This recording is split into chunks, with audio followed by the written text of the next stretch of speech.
This is the Brew World Order Podcast. Welcome to the Brew World Order Podcast. My name is Mike Curtin. If you haven't subscribed yet, well, if you understood what I just said, I'm having a seizure and please call a doctor. This is episode number 62, and in this episode I sit down with Brian Thiel, co-owner of Ghostfish Brewing Company in Seattle, Washington. Brian tells me how a beer showing up at a wedding in Utah equates to success for him, how his 4 core values always seem to get him through any situation, and how he never wants to think of himself as the smartest man in the room, because when you do that, you can miss out on some really great ideas. I actually pretend to be the dumbest guy in the room. Not because I think I'm dumb, but when you act as such, you get to see real people's character. Come to think of it, I always pretend to be the dumbest right after a 6-pack of beer. No, I think I'm just really drunk. Well, life lessons learned. And now it's time for you to learn a thing or two in this episode from Brian Thiel. I know I did. So sit back, crack open a beer, and enjoy the episode. Hey guys, I'm Mike Curtin. This is the Brew World Order Podcast, and today I'm with Brian Thiel, co-owner of Ghostfish Brewing Company in Seattle, Washington. Brian Thiel grew up in Northwest Ohio. His grandmother helped to raise him and his brother during the summers while his parents both worked hard. His grandmother loved her beer. She didn't have a favorite. Usually it was whatever was on sale. She convinced Brian at a young age to start collecting beer cans. He loved going to garage sales and scouring the neighborhood searching for cans almost like a scavenger hunt. He still has a bunch of those cans to this day. After high school, he attended Bowling Green University and graduated with a bachelor's in international studies and a minor in economics. After college, he really didn't know what he wanted to do. Coincidentally, Brian couldn't seem to get away from cans. He would go on to work for the Ball Corporation, which is one of the largest can production companies in the world. Promotion after promotion, Brian moved up in the company and stayed there for 21 years. He would leave after that to help his wife at the time start up a company. Soon thereafter, he went on to work for Crown Packaging, Ball Corporation's competitor. At Crown, he saw the potential of pushing craft beer companies to put more of their products into cans. He convinced his manager to create a new position where he did just that. As he worked closely with brewery owners, he started to notice certain things. One of those things was the camaraderie between the breweries. It absolutely intrigued him. While he was working at Crown, a friend of Brian's received a home brewing kit as a gift.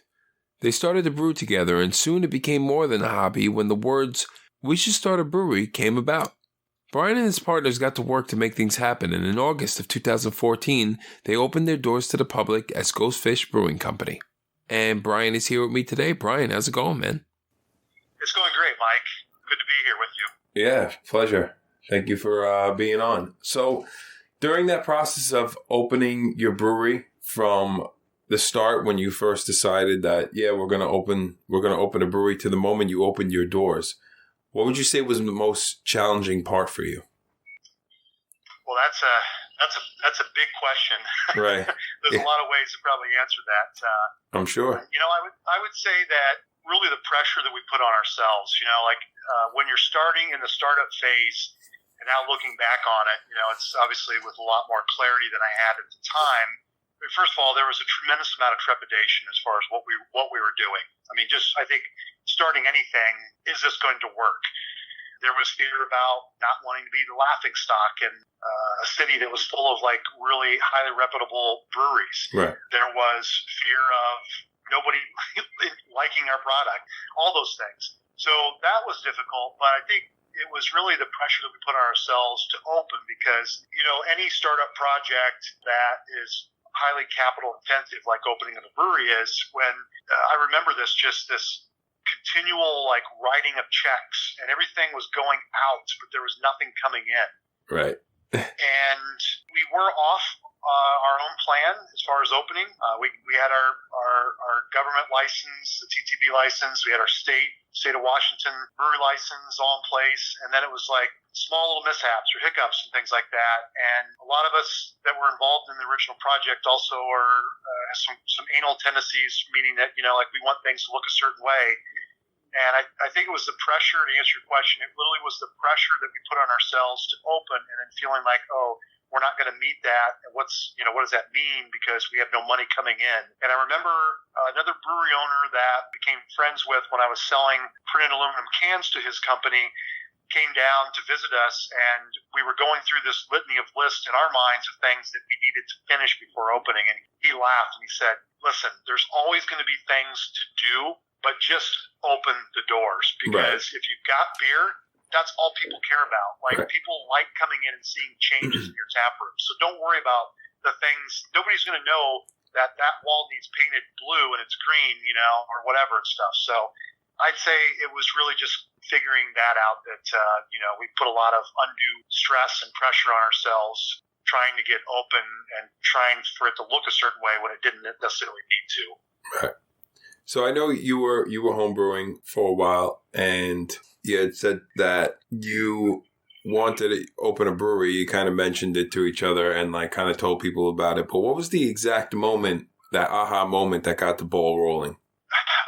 I do actually kind of remember that. I can't remember where I was, but I remember sort of the headspace that I was in, Mike. It was this sort of aha moment that I had, internally, that I had a few conversations with some, again, I was in the industry selling to and having personal relationships with owners, individuals that have gone through this.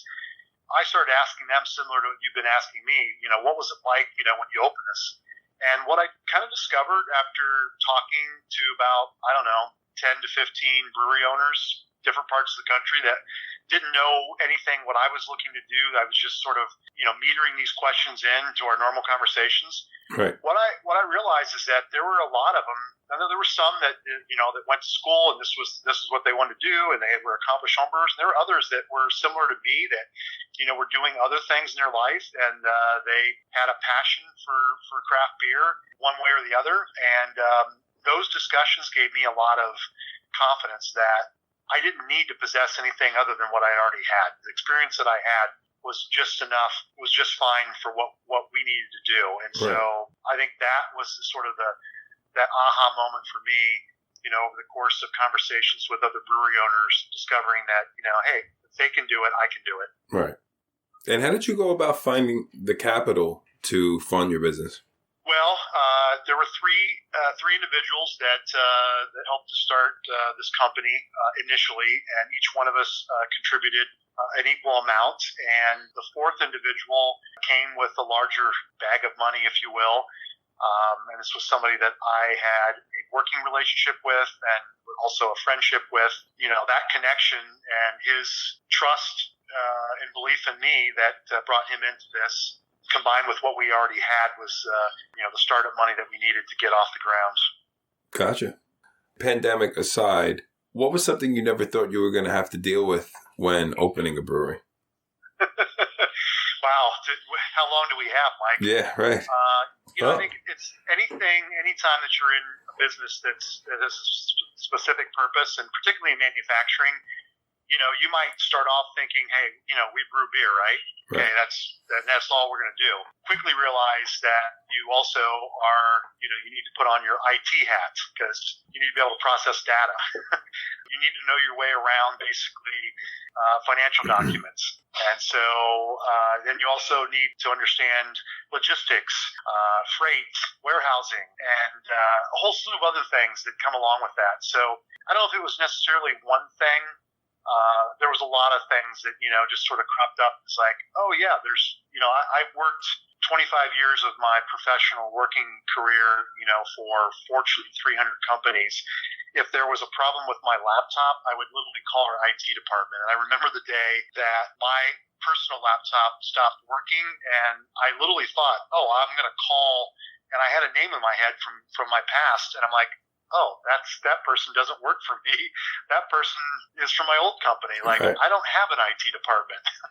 So I had to, you have to kind of figure out alternative ways to get things done. But now sitting here, 10 years, removed, from the beginning of talking about owning a brewery, and even, 7 years removed from the actual opening of this, I've certainly learned a lot. And, for that, I'm very fortunate. There hasn't been too many major blunders, that you couldn't learn from. But hopefully I've given you enough to answer your question there. Yeah, I mean, you're talking about learning a lot. What would you say was one of the biggest lessons that you think you've learned so far since becoming an owner of a brewery? Well, without a doubt, it is, going into business with other people. And I would say one of the things that we, the three initial active owners, that we failed to do was that we failed to actually really plan what our roles in this company would look like beyond the first 6 months of the business. It was just sort of decided that the one individual that knew how to brew with these non-traditional grains and create the recipes, that suddenly that person became the production manager. It didn't matter whether that person had any experience within manufacturing or production. That role just sort of was handed to that individual. And another individual who helped to build out the physical space suddenly was the operations manager with zero experience in this industry doing that. While I came in with sales experience, I also have a lot of other experience as well too, but that was the thing that I was doing prior to starting this, just sort of like pigeonholed into, okay, well, Brian's going to handle the sales. And I would say, and this is advice for anybody that is starting a brewery, I think, and particularly going into business with another person or persons, and that is defining the roles, not just for startup, but the first year, the first probably 3 years of what that looks like, because what you start with in your business doesn't necessarily have to determine that that's what you do for the remainder of the time in business. Right. I think if we would have known this and we would have spent more time, we could have avoided a lot of issues that I think that were detrimental to us in the first probably 4 years of our business. That's how hindsight works. Yeah, of course. And what are some qualities that you possess that make you a good business owner? Well, I'd like to think that I'm a good listener.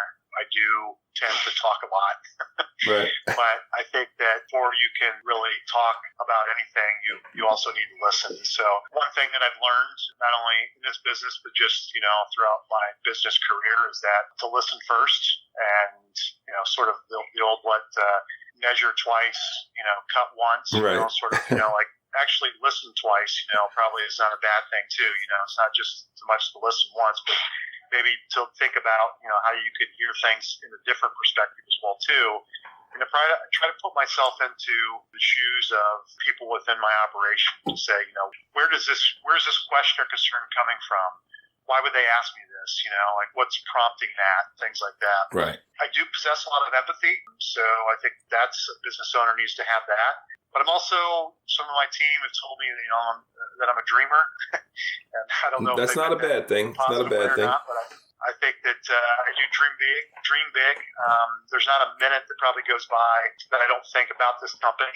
What if we did this differently? What if we tried this?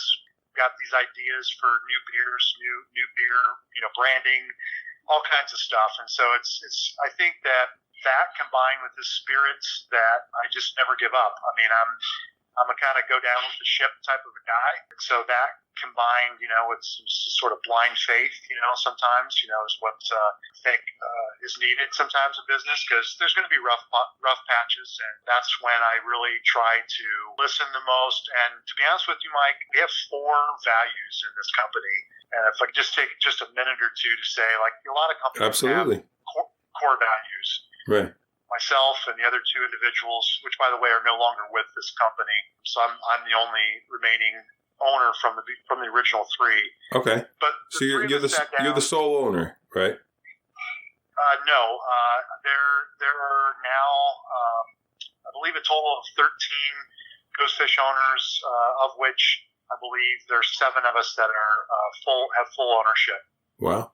But I'm the only active owner, meaning that I'm a managing member active in the business. Okay. Very cool. Just quickly on the core values that a lot of companies have them, spend the time, in the beginning, which we did. And I was pleased with, we spent a lot of time developing them, only to, like a lot of companies do, like we just sort of shelved them. They ended up going into a drawer somewhere, never to be looked at again.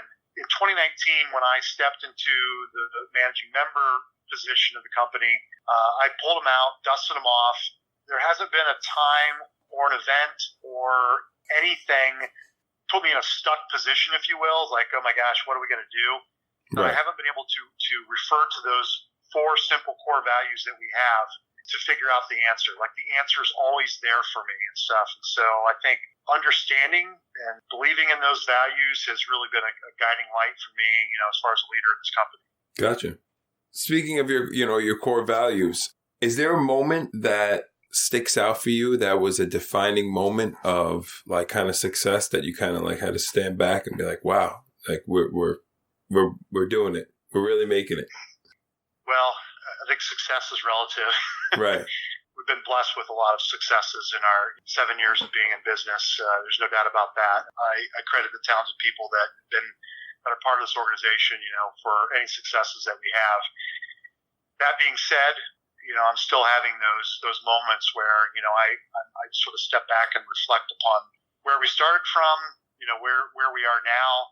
I think today the biggest thing is that we're distributing in just shy of 20 U.S. states, and we're in 2 Canadian provinces, and soon to be more states, soon to be more provinces. It's great. We've been sending beer now for the last year to the UK, and so wow. When I hear stories, and there's a lot, so I'll just boil it down to one just happened recently. A person that comes in here that actually works down the street from us here for an engineering firm. I don't know this person. I just met them several weeks ago.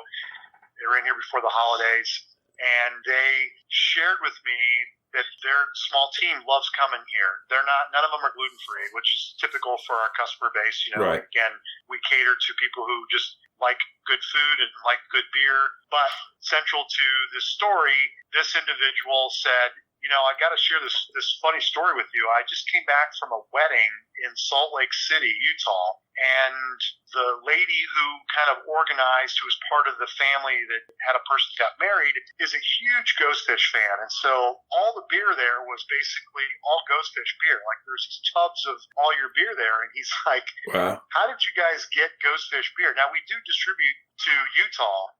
So right. That's not necessarily, that's surprising. This particular individual who helped to kind of pull everything together was not from Utah. They were from Vermont.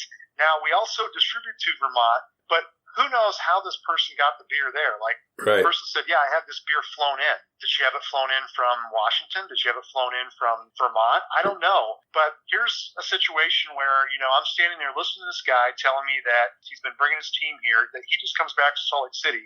He's at a random wedding somewhere in Utah, and the whole wedding was serving gluten-free beer and our beer. And she's like, oh, yeah, this is hands down the best gluten-free beer, in the world.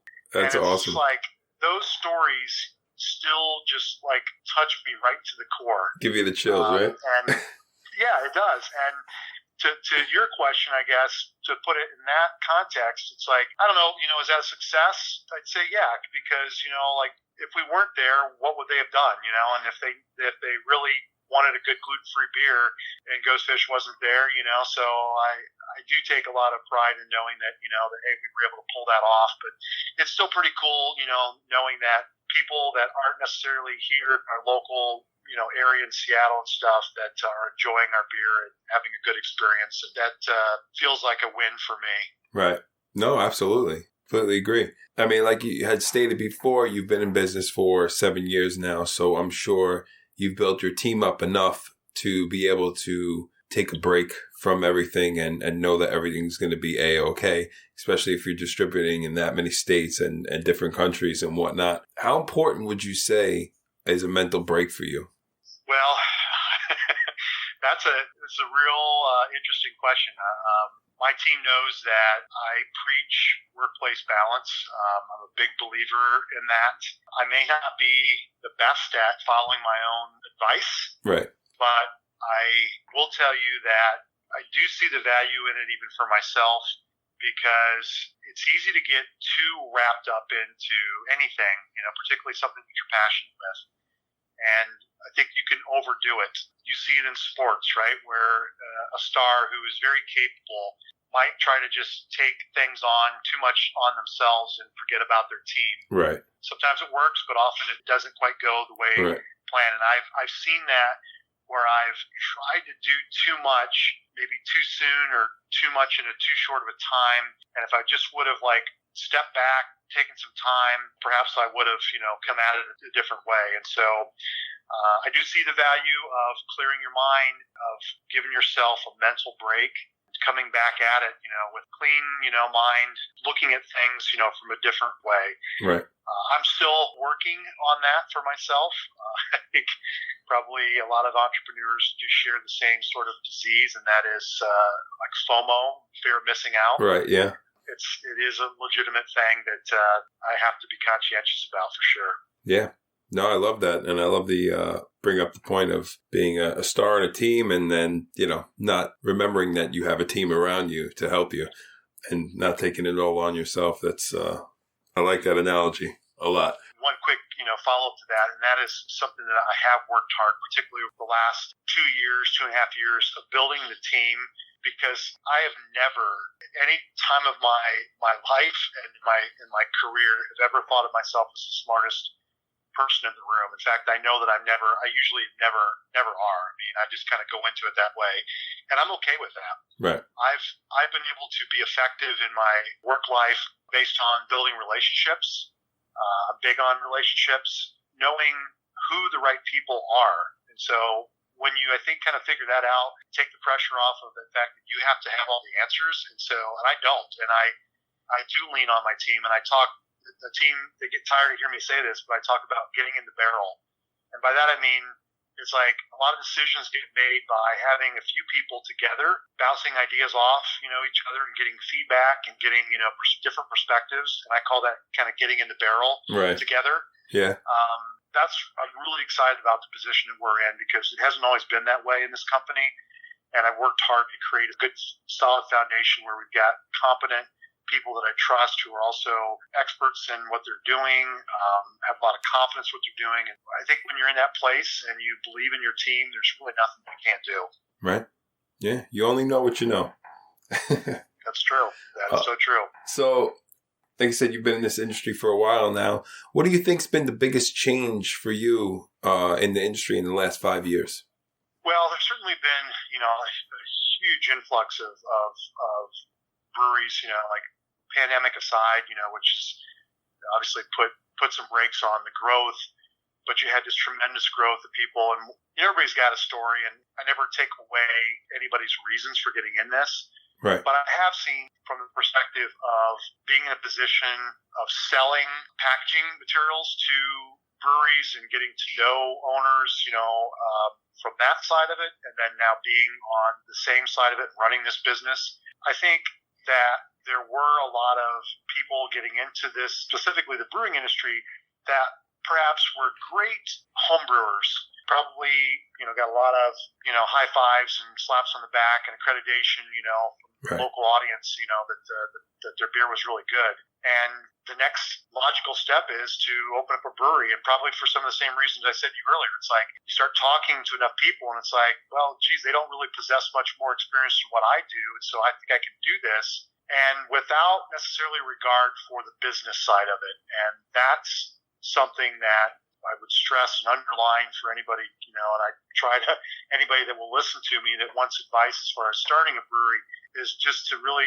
to make sure they understand the significance of treating the business as a business. Again, not to take away the fact that they may make great beer, but I think great beer can only take you so far. At the end of the day, got to focus on how to be sustainably profitable, to survive. And it doesn't matter which scale you're on. It doesn't matter whether you're a packaging brewery and you want to be in 20 U.S. states, or you want to just sell to the local to keep the lights on. You got to figure out how to basically to be profitable. That I would say the last 5 years, I've seen a lot of people getting into this that I question, like their ability to, their sort of business acumen and their ability to stay open. But, I mean, I'm not necessarily the person to judge that, and some of them have worked out, and others have, not worked out. Right. From what I hear, it's, start small, don't try and go at the distribution route right away, and kind of build up locally before trying to expand out little by little. So I think people try to take on too much too soon sometimes, and it kind of bites them in the ass. And I agree with you on that, Mike. And the other thing that, what I've seen in the last 5 years is that there are a lot of supporting services and companies making products that support brewers and breweries, Right. the brewing industry, particularly the craft brewing industry, that didn't exist 5 to 10 years ago, that now exist and are actually affordable for a craft brewery, more of an entry level than having to be, a large scale brewery. And, they're the only ones that could afford, certain pieces of equipment and things like that. So there's been a tremendous amount of growth in that segment of this industry of what I'd say supporting companies, whether it's making products or equipment or just services that are designed to make a small brewery's life easier. And that's huge because there's just so much information coming at brewery owners, particularly a small brewery owner. You have to wear lots of different hats, as I talked before. Right, yeah. And when you've got some of these, ways you can outsource some of these stuffs without going broke, that's a game changer. Yeah, for sure. This is my favorite question of all. What was your gateway beer into the craft beer world?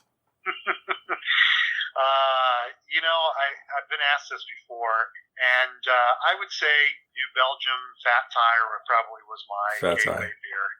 Okay. I was traveling to Colorado because Ball Corporation's headquarters had moved to Broomfield, Colorado. I'm originally from, as I said, Northwest Ohio, so I was traveling a lot to there. That was probably the first what I would call macro beer that I basically had. Right. Kind of made me go, whoa, what am I tasting here? Yeah, right. That's a good one. It's definitely a good one. I think it's the first time people have had said that to me. It's the first one that was mentioned. That I haven't heard that before. But that was a very popular one, West Coast wise. So what's next for your brewery? What does the future look like for Ghostfish? Well, I feel like we're in a good position, like we're the owners of our destiny here. The cool thing about this segment, the gluten-free segment, is that there's more players, and I'm happy to see that. There's some really good stuff going on in gluten-free brewing, not just here at Ghostfish, but in some of our friends in the industry. So I think that's good for the segment. I think more people looking at gluten-free beer through a lens of just good beer, versus that it's something inferior or less than or not good. Right. Is always a good thing. So, and we've had prior to Ghostfish and a few others coming on the scene 7 to 10 years ago, you had a lot of what I'd just say just bad gluten-free beer that, I'll agree. left a lot of, I guess pun intended, left a bad taste in people's mouth. Right. Yeah. So we've been changing, a lot of work to change that. But, for us, my personal goals, big vision for this company is to be the preferred gluten-free beer of customers in North America, period. So to that end, we're really focused on, our quality and building the infrastructure and the foundation that we need to be able to continue to produce consistently high quality beer. We are in process, while we haven't officially announced this, I think there's been enough discussion out in the public that I'm comfortable talking to you about the fact that we are in process as we speak with opening up a second production facility. Very cool. In Westfield, New York. Westfield. That outside of Buffalo, and that facility is going to eventually take over sales for Ghostfish east of the Mississippi. Right now, about 40% of the beer that we make here in our Seattle brewery is shipped east of the Mississippi, and specifically about probably 30% of that 40% is going to the Northeast. So it doesn't really make sense for us to continue, particularly in an age where fuel costs are very high right now. Yeah. Oh, yeah. Right. Transportation in general is a tough business to be in, and here we are shipping our product, clear across the country. It doesn't really make sense for sustainability. No, absolutely not. East Coast production facility is going to allow us to not only take some margin back, but also expand our distribution footprint throughout the East as well as bring some capacity back to the Seattle brewery that will allow us to go deeper in the areas where we already distribute, but also open up some other areas that we've been itching to be in as well too. So I think the foreseeable future is really, like I said, continue to focus on quality, continue to focus on getting our costs down, and figuring out how we can optimize, these two manufacturing breweries, across the United States from each other. Right. Yeah, it sounds like a good idea, and especially because it's in New York, and that's where I am. So I appreciate that. As do a lot of other people, based on the initial feedback. Yeah, right. Well, best of luck. Thank you. And I know you had mentioned before if you were giving advice to somebody, but if somebody came to you and asked you for advice for opening their own brewery, what would you tell them? I would tell them to do their homework. The nice thing about wanting to open up a brewery and starting from a ground zero position is that there's a person who shouldn't have to go very far wherever they are. I mean, even in places outside of Seattle, there's still a lot of craft breweries. And so people, as I said, it's a very inclusive industry. I think people are looking to share things just as people had shared stuff with me. I don't find a lot of people wanting to hold on to like some, secret, information that only they hold. So get out there, talk to those people, build your business plan. I know that people hear this and they go like, do I really need a business plan? Yeah, you really do need a business plan. Yeah, absolutely. And you need to cross T's, dot I's. You need to really vet that out. And as I said before, even if you're not going into business with somebody else, it's really, don't focus on just getting open.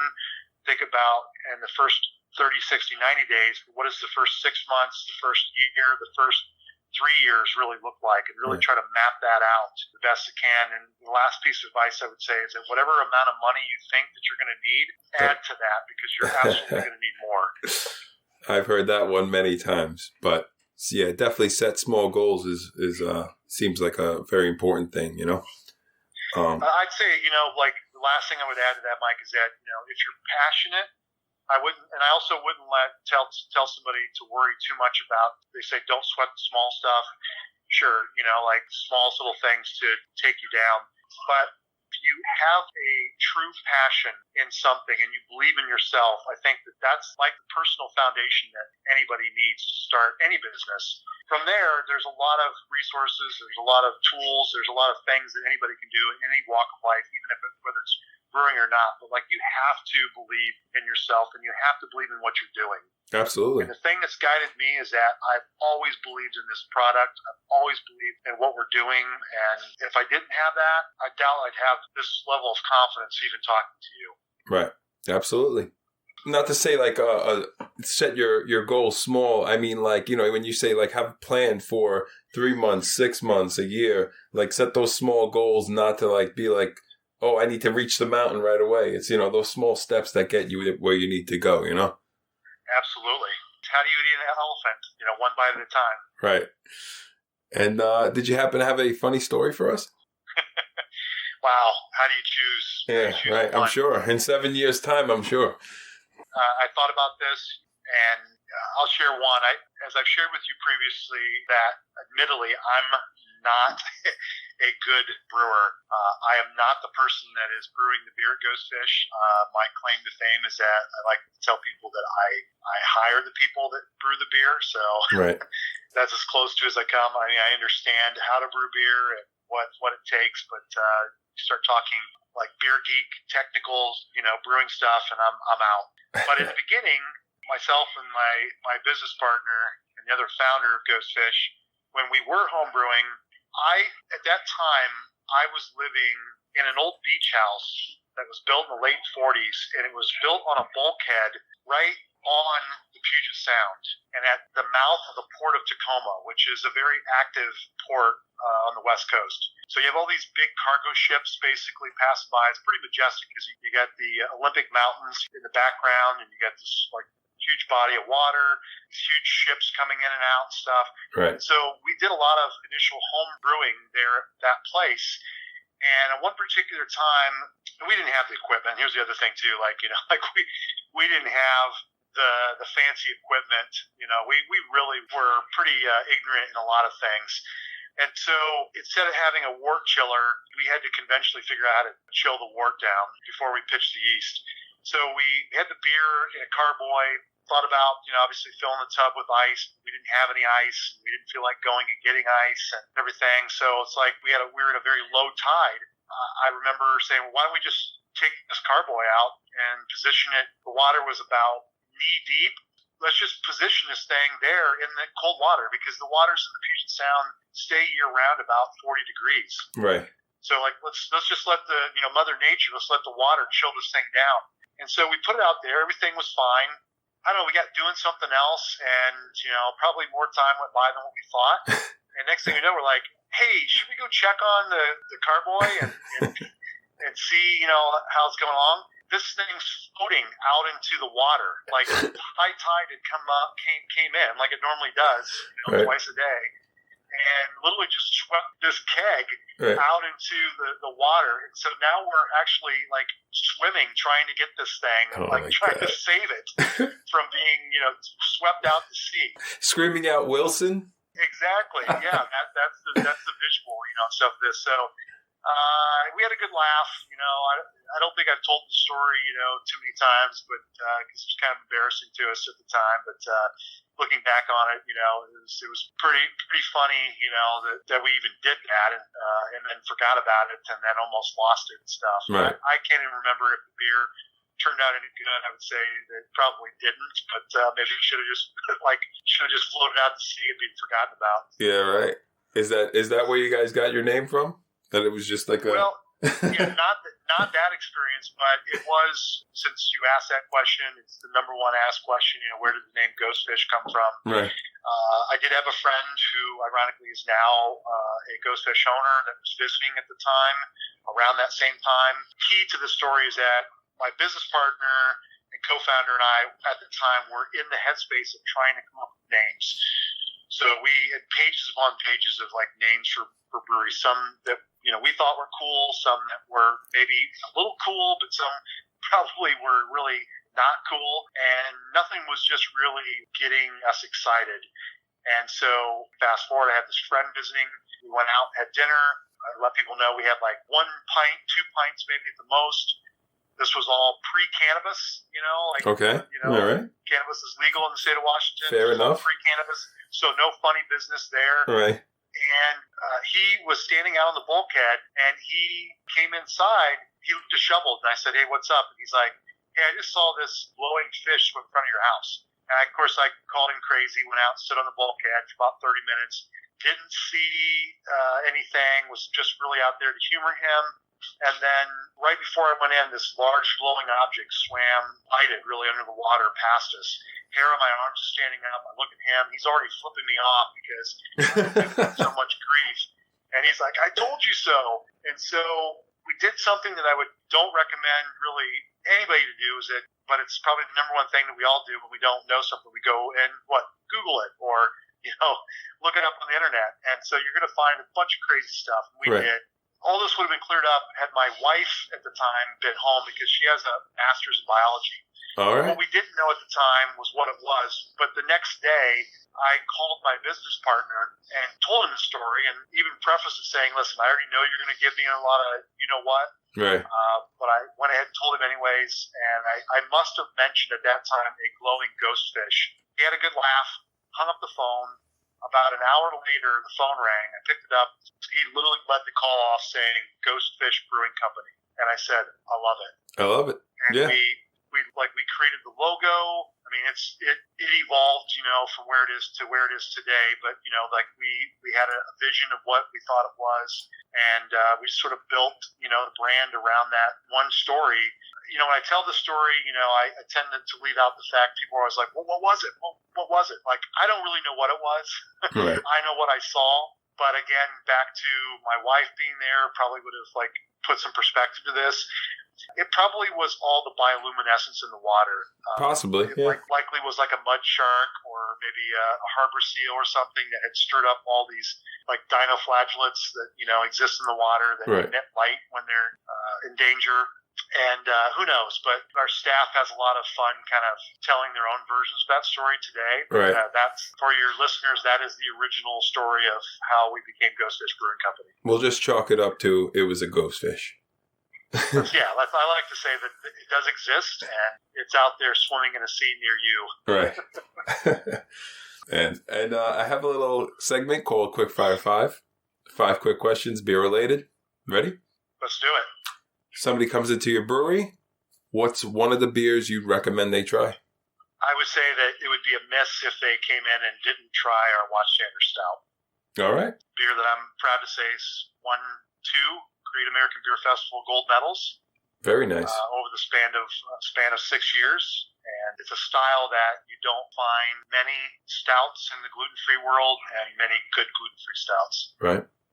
Favorite brewery other than your own? Oh, I dislike this question. You dislike it? I'm sorry. You want me to change it up? No, it's okay because I have so many friends out there, and I don't want to offend anybody. I know. But I know. I've got a couple of them. I'm going to say if it's okay, I'm going to in no particular order. So because I'm friends with these folks, and I think they make great beer, and they've done really well for themselves. Upslope Brewing in Colorado. Okay. And then locally here, Fremont Brewing as well. Good friends, make great beer, and done really well for themselves. So both mentors and friends, and just enjoy their beer and the environments that they've created. Very cool. Favorite style of beer? Belgians. Belgians. Yeah, I mean, I'm one kind of a unicorn. that I like all beer. I can drink anything. There's nothing that I don't particularly like. But I'd say that Belgian influenced beers probably my favorite. Very cool. Barrel aged, imperial, or both? Both if possible, but yes. it's hard to pass up a good barrel aged beer. Right. Yeah. I always try to go with both. And you have 1 keg of beer to hold you over for a 2-week quarantine. Which beer are you choosing? For me, I'm going to choose a pale ale. Pale ale. Any specific one in particular? Well, I mean, I like our Vanishing Point Pale Ale, but right. I mean, there's others out in the market as well too. But I think pales tend to, particularly today, they're not hip, they're not cool. They're maybe some people might even say that they're a little boring and stuff. But I still think that they're the workhorse, right? And they give you the best of both worlds. I mean, you get hoppiness that an IPA is going to give you, but you still get that malt character as well too. So I mean, it's a little best of both worlds. Right, for sure. Well, Brian, that's all I have for you, man. Survived. It wasn't too tough. You did it. I told you. It would be nice and easy, smooth sailing.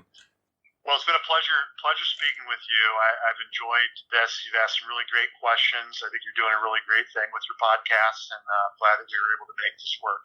I appreciate it. Thank you for giving me your time. I appreciate it so much. I'm Mike Curtin for the Brew World Order podcast, here with Brian Thiel, co-owner of Ghostfish Brewing Company in Seattle, Washington. Hey guys, thank you so much for listening to my interview with Brian Thiel, co-owner of Ghostfish Brewing Company in Seattle, Washington. Whether you live in the area or passing through or just visiting a friend nearby, you should definitely check them out. Also, give them a follow on social media while you're at it because, hey, those guys want you to know about delicious gluten-free beer. Every other Sunday, I'll be releasing new episodes, so subscribe and you'll never miss one. Also, give us a follow on social media. Otherwise, I'm coming to your house and yelling at you. Not because you're not following us on social media, just because I got issues. I'm Mike Curtin for the Brew World Order podcast. You stay safe out there.